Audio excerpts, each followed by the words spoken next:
Let's go for a ride on my 2016 Ducati Monster. I've had this thing for a few years now and it still sounds awesome. Sorry, I forgot that the tuck position won't work for this GoPro mount situation.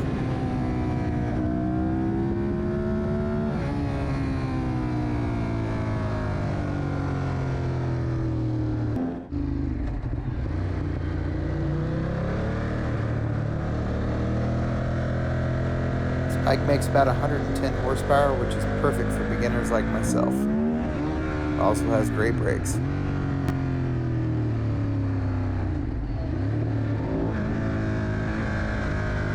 It's obviously not as nimble as a full fairing bike, but it still handles pretty well. It's fun, it's darty, it's light. I dig it.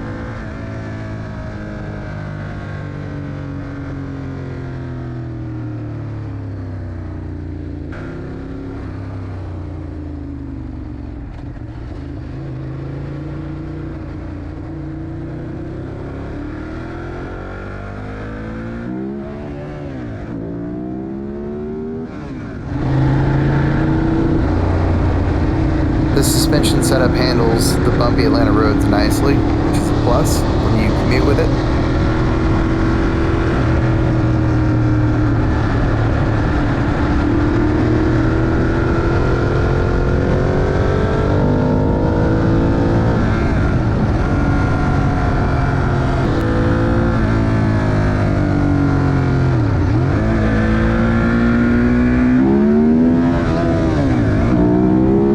I've had this bike for a few years now and I haven't grown tired of it. It's a perfect bike for beginners, makes plenty of power, sounds awesome. Gotta love Ducatis.